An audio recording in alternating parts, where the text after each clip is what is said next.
The humidity of Singapore hit them like a physical blow, a stark contrast to the dry heat of Texas. Martin, a man who preferred the crisp air of a European autumn, felt his shirt sticking to his back the moment he stepped out of the air-conditioned comfort of Changi Airport. Tonya, on the other hand, seemed to embrace the tropical languor. Her movements fluid and graceful as she navigated the bustling arrivals hall. This was her kind of city, a place of order and efficiency, a melting pot of cultures and cuisines. Their vacation was a literary pilgrimage, a journey into the heart of colonial Asia, and their destination was the legendary Raffles Hotel. As their taxi glided through the immaculate streets of the city, past towering skyscrapers and lush, tropical greenery, they were oblivious to the fact that they were about to become entangled in a story of their own, a story of buried secrets and wartime betrayals. Raffles Hotel was a vision of white, a colonial-era masterpiece that stood in stark and beautiful contrast to the modern metropolis that had grown up around it. The doorman, a Sikh in a pristine white turban, greeted them with a warmth that was as genuine as it was practiced. The lobby, with its soaring ceilings, its polished teak floors, and its potted palms, was a journey back in time, a portal to an era of gin slings and steamships. Martin, a man with a deep appreciation for history, felt a sense of reverence as he walked through the halls that had once been graced by the likes of Somerset Maugham, Rudyard Kipling, and Ernest Hemingway. He was not just a guest, he was a pilgrim at the shrine of literary history. The hotel was hosting a symposium on lost treasures of World War II Southeast Asia, a gathering of historians, treasure hunters, art dealers, and the descendants of families who had lost everything during the war. The atmosphere was a mixture of academic rigor and a barely concealed gold rush fever. The air was thick with whispers of lost fortunes, of priceless artifacts, of secrets that had been buried for over 70 years. It was a world of intrigue and ambition, a world where the past was not just a subject of study, but a prize to be won. At the heart of the symposium was Dr. Eleanor Ashford, a British historian of formidable reputation. She was the keynote speaker, a woman who had dedicated her life to uncovering the hidden truths of the Second World War in Southeast Asia. She had promised a major revelation, a bombshell that would rewrite the history of the Japanese occupation of Singapore. She had discovered evidence, she claimed, of a hidden cache of treasures, treasures that were still buried somewhere in the city, treasures that were worth a fortune. That evening, Martin found himself in the writer's bar, a cozy and intimate space that was a tribute to the hotel's literary legacy. He sat in a leather armchair, a Singapore sling in his hand, and imagined the conversations that had taken place in that very room. He could almost hear the murmur of voices, the clinking of glasses, the rustle of manuscripts. He was a man who was more comfortable with the ghosts of the past than the realities of the present, a man who found solace in the stories of others. He was a man who was about to be drawn into a story of his own, a story that was as dark and as twisted as any that had been written in that room. While Martin was communing with the ghosts of literary giants, Tonya was on a different kind of hunt, a hunt through the labyrinth of the Sarkis brothers' financial empire.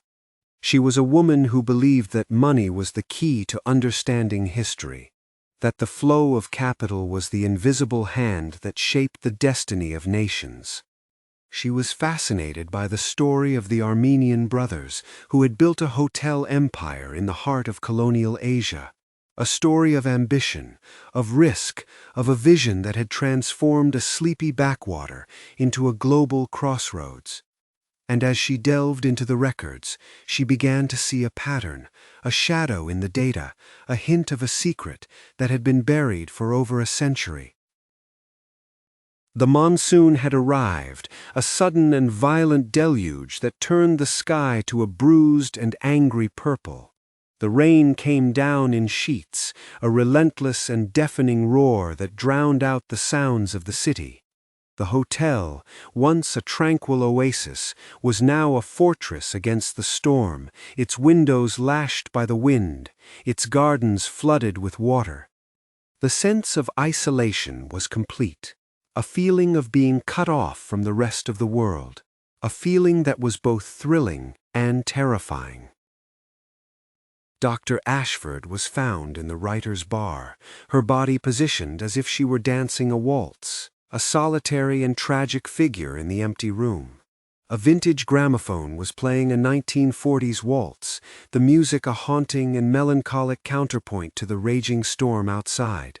She was dressed in a period gown, a white orchid in her hand, her face a mask of serene and unsettling beauty. It was a scene of macabre and theatrical brilliance, a haunting recreation of the hotel's most famous wartime story, the story of the guests who had danced one final waltz as the Japanese army entered the city. Inspector Tan of the Singapore police force was a man of quiet competence and unwavering professionalism. He was a man who had seen it all, a man who was not easily impressed. He listened to Martin's observations with a mixture of respect and skepticism, his mind a sharp and analytical tool that was not swayed by emotion or sentiment. He was a man who believed in evidence, in facts, in the cold and hard logic of a police investigation. He was a man who was about to become Martin's unlikely and indispensable ally. The storm had trapped them, a cast of characters in a real-life murder mystery. The hotel, with its long and winding corridors, its hidden corners, its secrets buried in the walls, was the perfect setting for a crime. The suspects were all there, a collection of ambitious historians, ruthless treasure hunters, and desperate descendants, all with a motive, all with an alibi, all with a secret to hide. The game was afoot, and the stakes were higher than they had ever been. The first suspect was a rival historian, a man named Dr. Chen, whose work had been publicly and brutally discredited by Dr. Ashford. He was a man whose career was in ruins, a man who had a clear and compelling motive for revenge. But his alibi was as solid as the hotel's foundations. He had been in a video conference with a university in London at the time of the murder, a conference that had been recorded and verified. The second suspect was a professional treasure hunter, a man named Jack Logan, a rugged and charismatic adventurer who had a reputation for playing fast and loose with the law. He had been in a heated argument with Dr. Ashford earlier that day, an argument about the ownership of any treasures that might be found. He was a man who was not afraid to get his hands dirty, a man who would do anything to get what he wanted. But he too had an alibi. He had been in the long bar, surrounded by a crowd of witnesses, drinking Singapore slings and throwing peanut shells on the floor. The third suspect was a shady international art dealer, a man named Monsieur Dubois, a different Dubois from the Paris story, a man who had a reputation for dealing in stolen art. He had been in secret negotiations with Dr. Ashford, negotiations about the sale of any artifacts that might be found. He was a man who operated in the shadows, a man who was no stranger to the darker side of the art world. But he had an alibi that was as elegant and as unshakable as the man himself. He had been at the opera, in a private box, with the Singaporean Minister of Culture. The fourth suspect was a young man named David, the grandson of a wealthy Singaporean family who had been accused of collaborating with the Japanese during the war. He was a man who was haunted by his family's past, a man who was desperate to clear his family's name. He had been working with Dr. Ashford, providing her with his family's private papers, hoping that she would find evidence of their innocence. He was a man with a secret, a man with a burden, a man who was not who he seemed to be. Matin, with his knowledge of architecture and his ability to see the unseen, had a hunch. He had noticed a discrepancy in the hotel's original floor plans, a space that was unaccounted for, a void in the heart of the building. With the help of Inspector Tan and the hotel's chief engineer, he found the entrance to the hidden room, a section of wall in the back of a linen closet that was not as solid as it seemed. The room was a time capsule, a dusty and forgotten space that had been sealed since The room was not empty. In the center of the floor was a large wooden crate. Inside the crate was the hotel's legendary buried silver, the silver that had been hidden from the Japanese during the war. But there was something else in the crate, something that was not on any inventory, something that was far more valuable than the silver. There was a collection of priceless Chinese porcelain, a collection that had been stolen from a wealthy Singaporean family during the war. And beneath the porcelain was a leather-bound ledger. The ledger was a record of the transactions, a detailed account of the collaboration between a prominent Singaporean family and the Japanese military. The ledger was a bombshell, a revelation that would destroy the reputation of one of Singapore's most powerful families. The ledger was the motive for the murder. Tonya, with her financial acumen and her eye for detail, had been conducting her own investigation, a deep dive into the world of wartime finance. She had discovered a pattern, a series of anonymous transactions, a flow of money that had been laundered through a network of shell corporations. The money had been used to buy the silence of the people who knew the secret of the hidden room, the secret of the collaboration. The money was the thread that connected the past to the present, the thread that led to the killer. Matin, a man who had grown up in the shadow of the Soviet occupation of Czechoslovakia, felt a sense of kinship with the people of Singapore. He understood the moral compromises, the impossible choices, the shades of gray that came with living under a foreign power. He understood the shame, the guilt, the desire to forget. He understood the past was never truly past, that the ghosts of history had a way of resurfacing, of demanding to be heard. The killer struck again. This time, the victim was Jack Logan, the treasure hunter. He was found in the Palm Court, a single white orchid placed on his chest. The scene was another theatrical masterpiece, another nod to the hotel's colonial past. The killer was not just a murderer, but a curator of death, a storyteller who was using the hotel's history as their canvas for their dark and twisted art. The ledger was a Rosetta Stone, a key that unlocked the secrets of the past. The family that had collaborated with the Japanese was the family of David, the young man who had been so desperate to clear his family's name. His grandfather had not been a victim of the war, but a perpetrator, a man who had built his fortune on the suffering of his own people. The legacy that David had been trying to protect was a legacy of betrayal, of greed, of a darkness that had been hidden for over 70 years. The hotel management had known about the hidden room. They had discovered it during the 1989 renovation, and they had made a deal with the devil. They had agreed to keep the secret, to protect the reputation of the powerful family in exchange for a share of the hidden fortune. The hotel, the grand old lady of Singapore, was a part of the conspiracy, a silent and complicit partner in the crime. Tonya's research into the Sarkis brothers had revealed a final, shocking twist. The brothers, the founders of the hotel, had not been the victims of the Great Depression, but the architects of their own downfall. They had been involved in a series of illegal and unethical business practices, a web of corruption that had been on the verge of being exposed. The bankruptcy had been a sham, a way to escape their creditors and disappear with a fortune in stolen assets. The Sarkis brothers, the legendary hoteliers, had been con artists. The hotel's chief historian, a man named Dr. Lim, was the killer.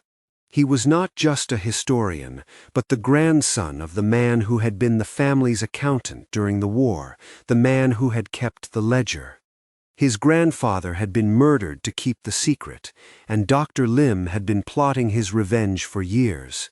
He had used the symposium, the storm, the hotel's history, to create a perfect storm of murder and misdirection. He had killed Dr. Ashford to prevent her from revealing the truth, and he had killed Jack Logan because he had gotten too close to the hidden room. Martin and Inspector Tan set a trap.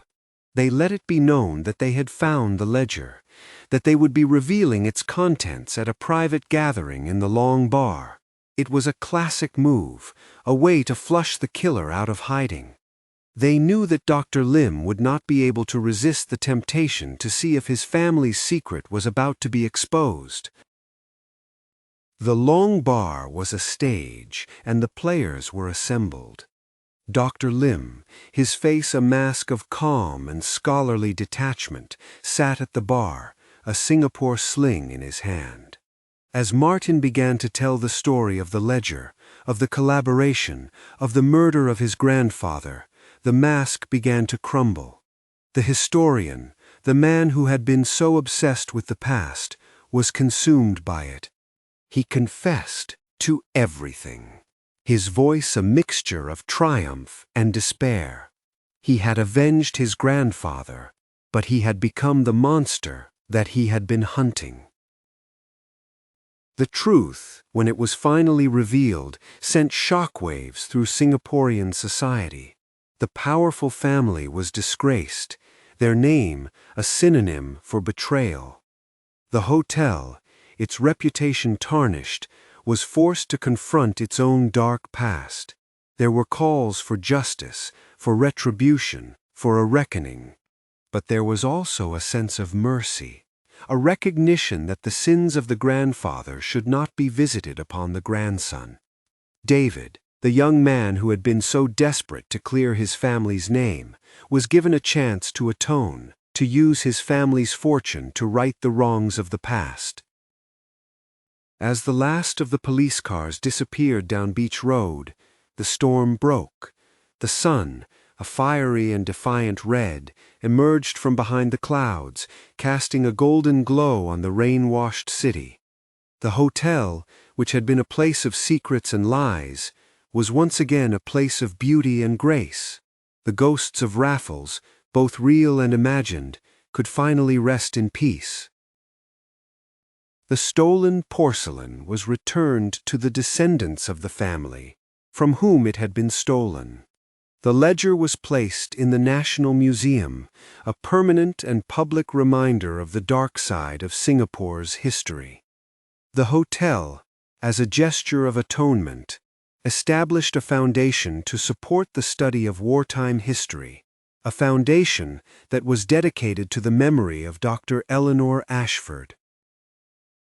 Martin and Tonya stood on the balcony of their suite, a Singapore sling in their hands, and watched the sunset over the Singapore Strait. The sky was a symphony of color, a breathtaking and beautiful end to a dark and tragic story. They had come to Singapore for a literary vacation, a journey into the heart of colonial Asia. But they had found something more, something deeper, something that would stay with them long after they had left the Lion City. They had found a story of their own, a story of justice, of mercy, of the enduring power of the human spirit to confront the darkness of the past and to find a way to the light.